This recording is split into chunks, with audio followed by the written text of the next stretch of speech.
হয় কলেজে, আল্লাহ আল্লাহ বলা হয় স্কুলে, কোথায় বলে? মাদ্রাসায় আল্লাহ আল্লাহ শিক্ষা দেওয়া হয়। একটা বাচ্চা একামত দিতে গিয়ে যদি ভুল করে ওস্তাদ ধরায় দেয়, বাবা এভাবে না এভাবে বলো।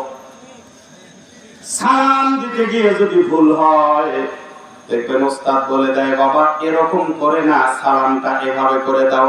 এগুলো স্কুলে পড়ায়? কোন হেডমাস্টার আছে এগুলো শিখায়? ক্লাসে ঢুকে কানে আঙ্গুল দিয়ে থাকে, সিরিয়ায় সবাই কানে আঙ্গুল দিয়ে থাকে। আর আমরা যদি হাজারো ছাত্রের সামনে কথা বলি, একবার এরকম করে সুযোগ নেই, আছে নাকি? আমরা এই বাচ্চাদেরকে বলি, বাবা মুরব্বি দেখলে বলবা আসসালামু আলাইকুম ওয়া রাহমাতুল্লাহ। এ বাবা পানি যখন খাবা বাম হাতে খাওয়া না, ডান হাত লাগায় খাওয়া।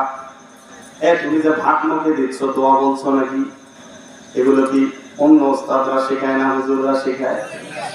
ও মুসলমান, যতদিন পর্যন্ত আল্লাহ আল্লাহ বলনেওয়ালা লোক দুনিয়াতে থাকবে, আল্লাহ তাআলা ততদিন পর্যন্ত দুনিয়া ধ্বংস করবে না। জোরে কোন সুবহানাল্লাহ।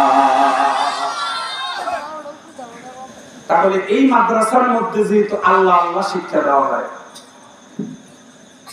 এই মাদ্রাসাটা রাখা দরকার না বন্ধ করা দরকার?